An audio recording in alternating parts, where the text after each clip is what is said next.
ভূতের গল্প মানেই কি শুধু ভয়, নাকি এর পেছনে লুকিয়ে থাকে মানুষের খুব গভীর কোনো কষ্ট, কোনো বিশ্বাসঘাতকতার গল্প?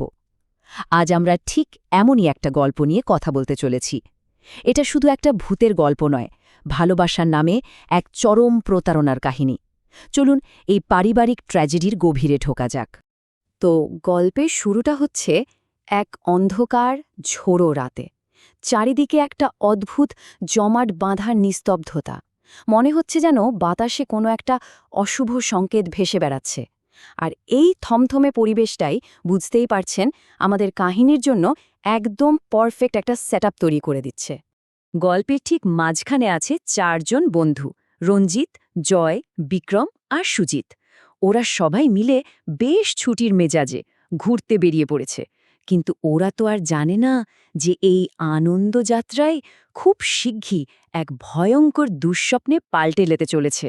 মানে একদম শুরু থেকেই মনে হচ্ছিল যেন প্রকৃতি নিজেই একটা অশুভ ইঙ্গিত দিচ্ছে। আকাশটা দেখুন, ঘন কালো মেঘে ঢাকা, আর দূর থেকে বিদ্যুতের যে ঝলকানি, সেটা দেখলেই মনে হচ্ছে সামনে বড় কোনো বিপদ অপেক্ষা করছে। তো বন্ধুরা সবাই পুজোর ছুটিতে খুব ফুর্তিতে আছে। ওদের গন্তব্য কোথায়? মোহনপুর বলে একটা বেশ প্রত্যন্ত গ্রাম। সেখানে রঞ্জিতের পিসির বাড়ি। কিন্তু এই সব আনন্দের মাঝেও একটা কিন্তু আছে। রঞ্জিতের বাবা ওকে বারবার বারণ করেছিল ওখানে যেতে। কিন্তু কেন? এই প্রশ্নটা কিন্তু শুরুতেই পুরো ব্যাপারটার ওপর একটা রহস্যের জাল ফেলে দেয়। সাধারণ একটা গরুর গাড়িতে করে যাচ্ছিল ওরা, কিন্তু হঠাৎ করেই পুরো পরিস্থিতিটা একটা ভয়ঙ্কর দিকে মোড় নেয়। প্রকৃতি যেন ক্ষেপে ওঠে, আর বন্ধুদের এমন একটা সিদ্ধান্ত নিতে হয় যে সিদ্ধান্তটা ওদের জীবনটাকেই পাল্টে দেবে। আসলে এই ঝড়টা শুধু একটা সাধারণ ঝড় ছিল না, বুঝলেন? এটাই ছিল সেই জিনিসটা যা বন্ধুদের ওদের চেনা রাস্তা থেকে একেবারে ছিটকে ফেলে দেয়, ওদেরকে পুরোপুরি অসহায় করে তোলে, আর গল্পের টেনশনটাকে এক ধাক্কায় অনেক বাড়িয়ে দেয়। তো ঝড়ের দাপটে ফেরার সব রাস্তা বন্ধ।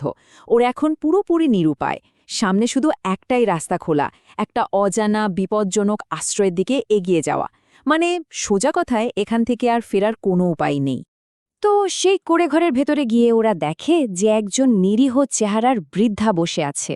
আপাত দৃষ্টিতে একদম সাধারণ একটা ব্যাপার, কিন্তু ওরা জানে না যে এই দেখা হওয়াটাই গল্পের সবচেয়ে ভয়ঙ্কর পর্বটা শুরু করতে চলেছে। বৃদ্ধার প্রশ্নটা শুনলে মনে হবে খুবই সাধারণ, তাই না? কিন্তু এই নিরীহ দেখতে প্রশ্নটার পেছনেই লুকিয়েছিল এক মারাত্মক উদ্দেশ্য। আর এই একটাই প্রশ্ন এক ভয়ঙ্কর সত্যি সামনে আনার জন্য যথেষ্ট ছিল। রঞ্জিত তো একদম সরল মনে উত্তর দিয়ে দিল। ও তো ভাবতেও পারিনি যে ওর নিজের পরিচয়টাই আসলে এই ঘরের ভেতরের বিভীষিকাকে জাগিয়ে তোলার চাবিকাঠি। আর ঠিক ওই মুহূর্তেই যেটাকে ওরা নিরাপদ আশ্রয় ভাবছিল, সেটা একটা ভয়ঙ্কর ফাঁদে পাল্টে গেল। বৃদ্ধার ওই শান্ত গলা, নিরীহ মুখটা সব বদলে যেতে শুরু করল। বেরিয়ে এলো তার আসল ভয়ঙ্কর রূপটা। ওর বন্ধুরা তো ভয়ে কোনো ক্রমে ওখান থেকে পালিয়ে বাঁচল, কিন্তু রঞ্জিত ও ভেতরেই আটকা পড়ে গেল। আর ওর সামনে কে? ওর পিসি, রানুর সেই প্রতিহিংসার আগুনে জ্বলা আত্মা। হঠাৎ করে লণ্ঠনটাও দপ করে নিভে গেল, আর পুরো ঘরটা যেন জমাট বাঁধা আতঙ্কে ডুবে গেল। কিন্তু প্রশ্ন হল, কেন এই এত রাগ, এত প্রতিহিংসা কেন? এই বিদ্বেষের শুরুটা কোথায়? এই উত্তরটা খুঁজে পেতেই আমাদের একটু অতীতে ফিরে যেতে হবে। দেখতে হবে সেই বিশ্বাসঘাতকতার গল্প যা রানুর আত্মাকে কোনোদিনও শান্তি পেতে দেয়নি। এইখানে আমরা যা দেখি সেটা এক বোনের আত্মত্যাগের একটা মর্মান্তিক কাহিনী। রানু মাত্র 10 বছর বয়স থেকে ওর ছোট ভাই বিশ্বনাথকে মানুষ করেছে। নিজের জন্য ভাবেনি, ভাইয়ের জন্য, সংসারের জন্য নিজের জীবনটাই উৎসর্গ করে দিয়েছে। আর প্রতিদানে কি পেল? চরম বিশ্বাসঘাতকতা আর অবহেলা। ভাই ওকে কথা দিয়েছিল, তোমার জন্য নতুন বাড়ি বানিয়ে দেব। আর বাস্তবে কি হলো? ওকে ঠেলে দেওয়া হলো এক ভাঙাচোরা কুঁড়ে ঘরে। বলেছিল সামান্য কয়েকটা দিনের জন্য, কিন্তু আর কোনোদিন ফিরেও আসেনি। এই যে নির্মম প্রতারণা, এটাই রানুর মনের মধ্যে অফুরন্ত কষ্ট আর রাগের জন্ম দিয়েছিল। তো রঞ্জিত এখন নিশ্চিত মৃত্যুর সামনে দাঁড়িয়ে। কিন্তু ঠিক সেই মুহূর্তে ও এমন একটা কাজ করে বসে যা কেউ ভাবতেও পারেনি। আর ওর ওই একটাই কাজ সেই রাতের পুরো ঘটনাটাকেই সম্পূর্ণ ঘুরিয়ে দেয়। দেখুন, রানুর আত্মার উদ্দেশ্য কিন্তু পরিষ্কার, একটাই উদ্দেশ্য, প্রতিশোধ। ও রঞ্জিতকে মেরে ওর বাবাকে, মানে নিজের ভাইকে, সেই একই কষ্টটা দিতে চেয়েছিল যা ও নিজে পেয়েছে, সন্তানহীন হওয়ার, একা হয়ে যাওয়ার কষ্ট। কিন্তু অবাক করা ব্যাপার হলো, রঞ্জিত কিন্তু নিজের জীবন বাঁচানোর জন্য একবারও কাকুতিমিনতি করল না, বরং ও যা দেখালো তা হলো গভীর সহানুভূতি। ও রানুর কষ্টটাকে স্বীকার করে নিয়ে বলল, আমায় মেরে যদি তোমার আত্মার শান্তি হয় তবে তাই হোক, আমি তো শুধু ভালোবেসে তোমার সাথে দেখা করতে এসেছিলাম। আর এইটাই ছিল সেই মোক্ষম চাল। এই যে নিঃস্বার্থ ভালোবাসা, এই গভীর সহানুভূতি, এটার জন্য রানুর প্রতিহিংসার আগুনে জ্বলা আত্মা একদমই প্রস্তুত ছিল না। রঞ্জিতের এই কথাগুলো, ওর ভেতরের ভালোবাসাটা, বহু বছর ধরে জমে থাকা সেই কঠিন ক্রোধটাকে যেন গলিয়ে দিতে শুরু করল। ভেতরের রাগের আগুনটা যখন নিভে গেল, রানুর আত্মা অবশেষে শান্তির দিকে এক পা বাড়াল।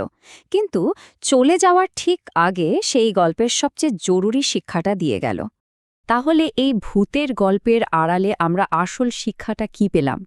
প্রথমত, লোভ মানুষকে এতটাই অন্ধ করে দেয় যে সে নিজের পরিচয়, নিজের দায়িত্ব সব ভুলে যায়। দ্বিতীয়ত, অবিচারের ফল কিন্তু ঠিকই ভোগ করতে হয়, সময় যতই পেরিয়ে যাক না কেন। আর সবচেয়ে বড় শিক্ষা হল, ভালোবাসা আর সহানুভূতির কাছে সবচেয়ে কঠিন ঘৃণার বাঁধও কিন্তু ভেঙে যায়। আর এটাই ছিল রানুর শেষ কথা, ওর নিজের জীবনের চরম কষ্ট থেকে পাওয়া একটা শিক্ষা, যাও পরের প্রজন্মের জন্য একটা সাবধানবাণী হিসেবে রেখে গেল। এমন লোভ করো না যা মানুষের সাথে মানুষের সম্পর্কটাই ছিঁড়ে দেয়। গল্পটা শেষ হলেও আমাদের জন্য একটা বড় প্রশ্ন রেখে যায়। আচ্ছা, ভালোবাসা দিয়ে যে স্মৃতি তৈরি হয় সেটা কি সত্যি টাকা দিয়ে কেনা বা বেচা যায়? এই প্রশ্নটা আমাদের সবাইকে একবার হলেও ভাবতে বাধ্য করে যে জীবনে কোন জিনিসটার মূল্য আসলে কতটা।